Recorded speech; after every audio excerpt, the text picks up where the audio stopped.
we doing it? Mm-hmm. Oh, hi. Let's see what the description actually is. This is for your computer. It says no. Yeah, I'm sure it's fine. Hello. Making sure we can hear you. Welcome. It's a dramatic lighting Friday. Yep. I like it. Let's see. Oh, so yeah, they can hear us. Yay! Max is in control of the comments. All the power. We've got a great story for you guys today, whatever time it is. Also tonight. We do have a show at 7. I don't know what time it is. Hello. Welcome. I'm Maria Castley. I'm the Chief Archivist and Tours Manager at City Museum. This is my husband, Max Castley. He owns Beatnik Bob's. I'm a beatnik. He's a beatnik. You're a beatnik, Bob? Mm-hmm. One of them? I'm a beatnik. Oh, good. We got some people. So this is Musings with Stephanie and Maria. We've got a great story for you guys. Oh, sorry, I already did that. We're so excited today. I actually am. So, it's Musings with Stephanie and Maria. Stephanie did her show on Monday. I had Wednesday, and then today. Last Wednesday it was actually pretty fun. We got to actually go to the museum. So we're back in my office today, but we'll have more museum episodes coming up. Let's see. So what are we talking about today, Max? Global warming. No, we're not talking about that. No. Not today. Maybe a different day. We should talk about it. We're going to talk about it. So what we've been doing on Fridays is I've been going through during the week, looking through our archives from the City Museum because I'm trying to put together a more organized database. So as I'm going through the material on Fridays, we've been sharing with you some of the stuff that we found. I feel bad that it's so dark. Is it fine? Yeah, it's fine. It's fine. Okay. We're going to be doing a slideshow for most of the day anyway. You don't really need to see me. But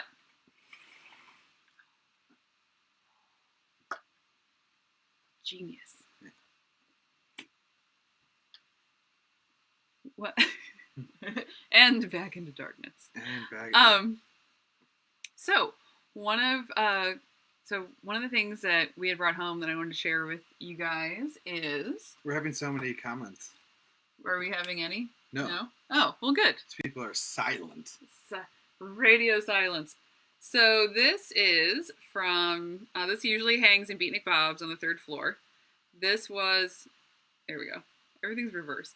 This was the landscape painting that we found at Goodwill, I think? Yeah. Probably. Yeah, probably Goodwill. And then I went ahead and added... Hi, Linda. Hi, Linda. I went ahead and added some the War of the Worlds invaders. And usually this is on Beatnik Bob's on the 3rd floor. It's one of my favorite paintings. One of my favorite things that I've done in there. I think taking some found objects and turning them into something else is also pretty on brand with City Museum. So kind of goes with the rest of the place. The plan is, he's fixing stuff. The plan is to take photos of these and make copies of them and have some prints for people. We're in an echo chamber. Okay. I don't know how to handle any of that. So, we're gonna... All right. He's so amused right now. Sorry. So anyway. We're gonna get to... We'll start with a couple of... We're creating infinity rooms in digital infinity rooms. So we're going to start with a couple of stories about your dad, your dad and mom both, for those that are just joining us. Hey, next week we can do Maria's dad, right? Yeah, sure. Yeah, let's do it. Okay. Boom. His dad and mom both co-founded City Museum. Bob Castley started the museum. We've got a couple.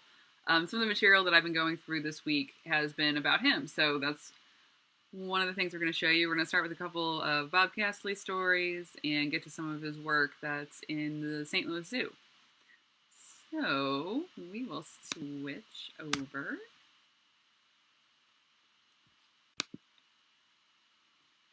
We're good on sound? We're going to wait and see if we're good on sound? You can tell here. Oh, perfect. Half the time when we switch over, somehow we lose sound, so I wanted to make sure. Hi, Lori.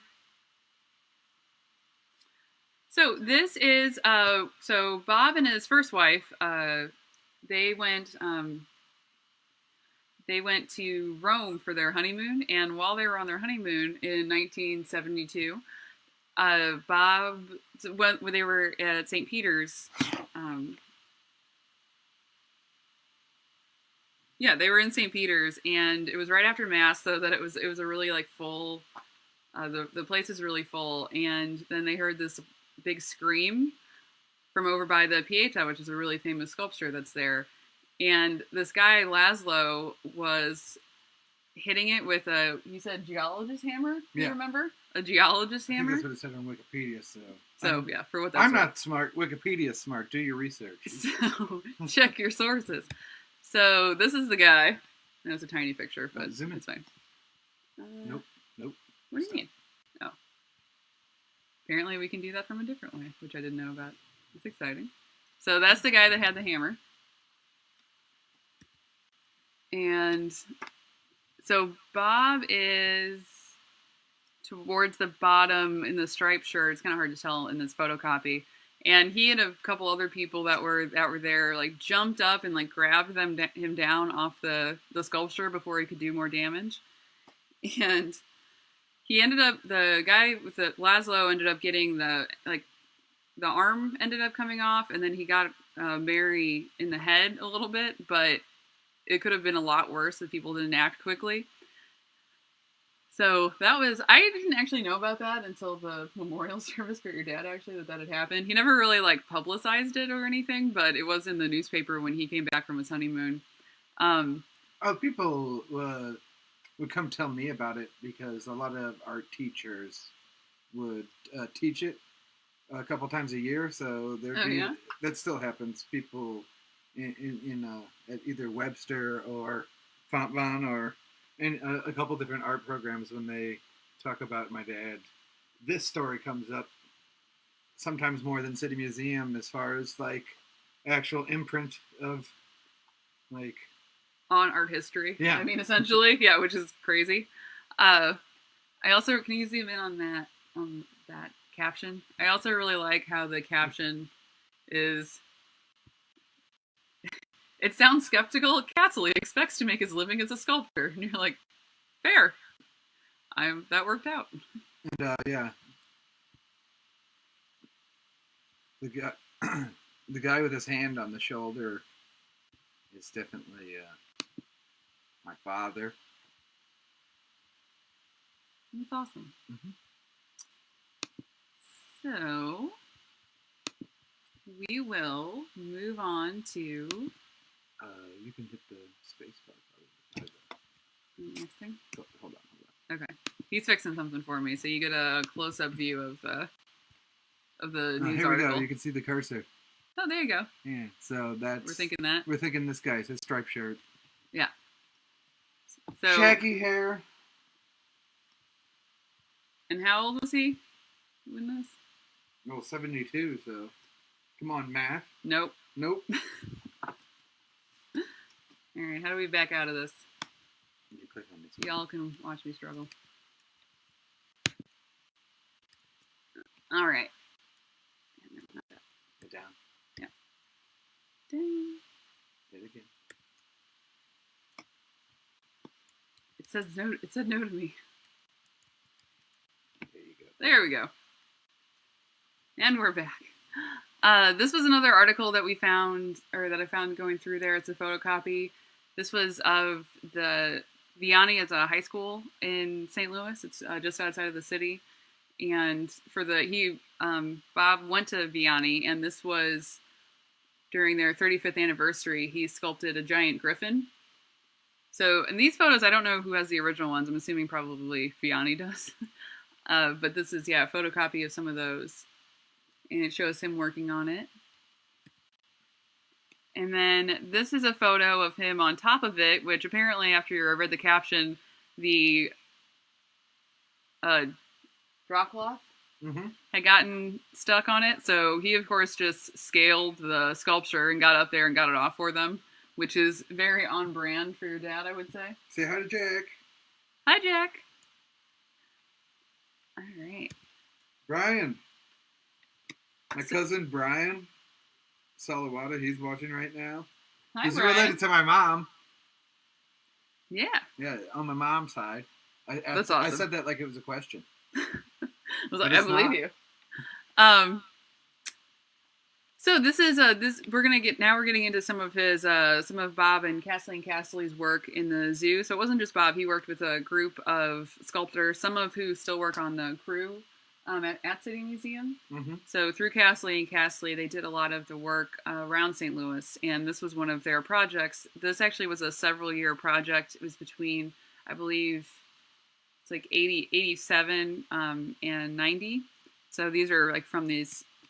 This is when these were done for the St. Louis Zoo. So we've got the monkeys, and then these are some of the sculptures that are outside. A lot of you have probably seen them if you're local or have visited the St. Louis Zoo. These are outside of the Living World building. We've got our creatures. And what might that be? These are at the Living World. Go back even. They're on the side, or at least they were. We went to go for our driving tour, drive by the Living World, but the zoo is blocked off right now so that people can just walk like with tons of space around them. So there's no driving, which I thought was pretty cool. Yeah, it was smart. It's smart. So if people are in Forest Park and you walk by the front of the Living World, there's a bunch of rocks, and on the rocks, which are, I believe, fake rocks that they might not have been, but I think they were cast in concrete. Mm-hmm. Hi, Lori. But yeah, so I think some of these ones are some of the better, like, cooler animals that he actually made, because they're at a time before he started going to completely fake, like fantasy creatures. Yeah, and he was really. It kind of makes sense that the zoo would want to have it be pretty on. Yeah, well, they gave back the pterodactyl because it was no longer. He's coming. Oh, you're going to show that now? Not right now. Oh, show it. We will right now. So yeah, and I think this is really interesting because it kind of shows the range of his work. Because I feel like if you go through the museum, that might be like the only impression that some people have of him. But this shows like he did a lot of like pretty realistic representations of animals as well. So, what kind of animal is that?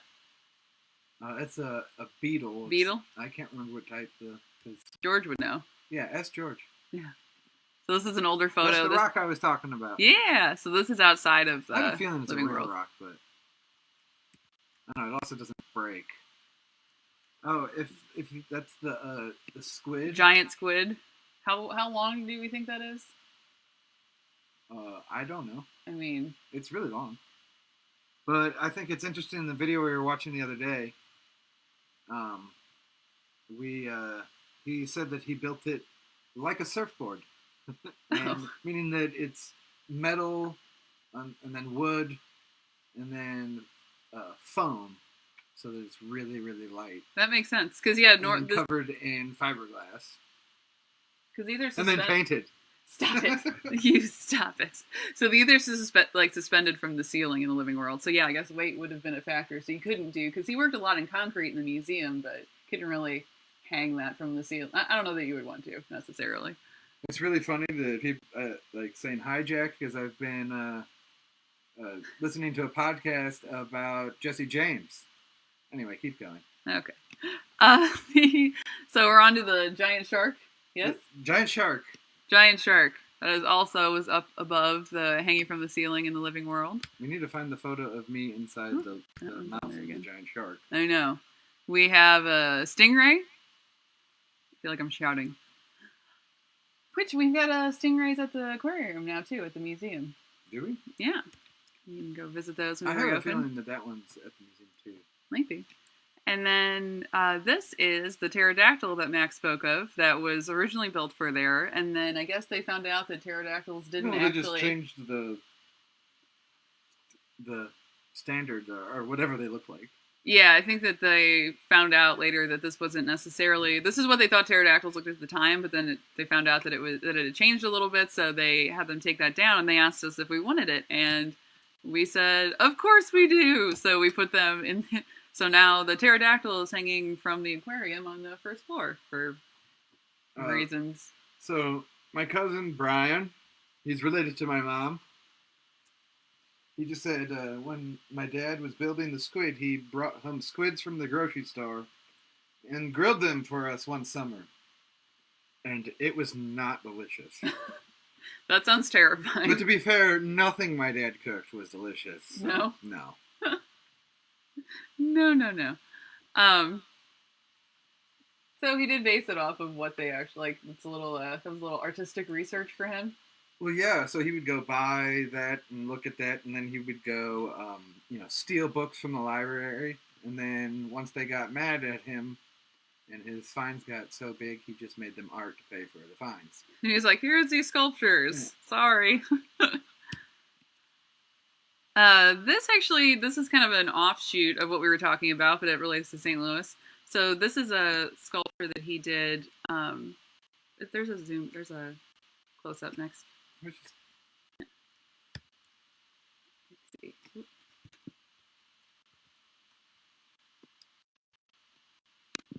We're working on. There we go. So that's a close-up of it. This is Marlon Perkins. I just found out about this today, so I wanted to share it with you guys. He was born in Missouri in 1905, and at the age of 21, he had originally enrolled in zoology at University of Missouri Columbia, but at the age of 21, he dropped out and applied for work at the St. Louis Zoo. And he was hired as a groundskeeper, but then 2 weeks after that, he was placed in charge of 6 reptiles, which was the zoo's entire collection at the time. And he went on to develop the collection and design cages for reptile exhibit, which drew large crowds. And they decided to make it a permanent exhibition. And within 2 years of his employment, he was named Curator of Reptiles, which I think is a fantastic title. And then he worked there for what, the little creature he's holding? It's our dog. So he ended up growing the collection. So it went from, I think, 6 animals to 500 animals in the reptile section.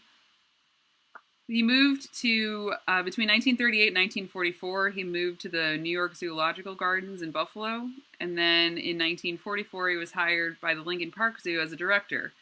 And then in Chicago, so while he was in Chicago, in 1945, he moved to television and became a national figure with a program called Zoo Parade, which featured live animals from the Lincoln Park Zoo.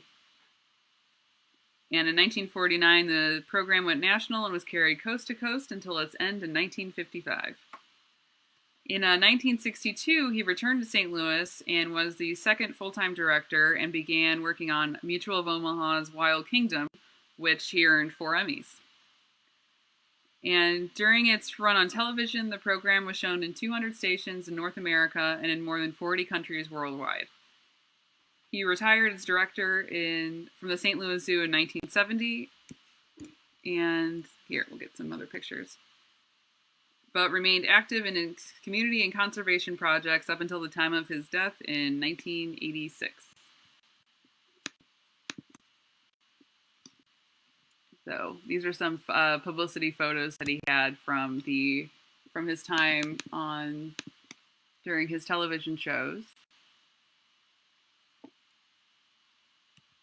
And then this is a photo of him. I think the caption read that it was nailing the golden railroad tie for the mini railroad in the St. Louis Zoo. So yeah, we any news? All right. So let's get back to us. Oops.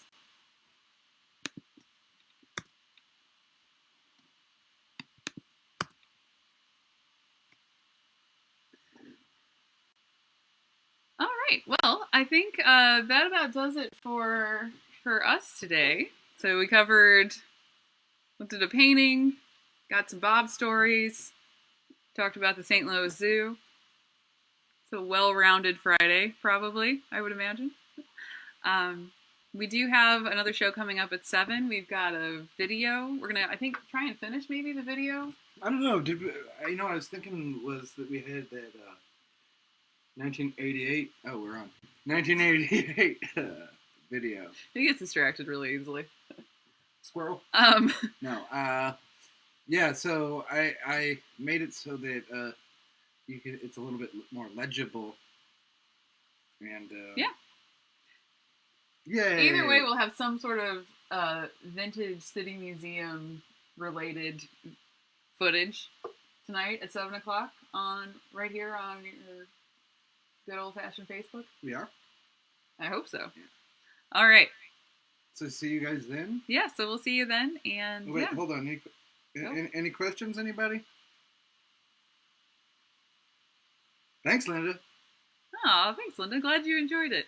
Yeah, we try and I don't know. There's a lot of material to go through, so we want to try and show you guys things that we think that you'll find, that I find interesting, that we think hope that you will find interesting as well. And we'll get the lighting together for next time. Or maybe I just won't move so much.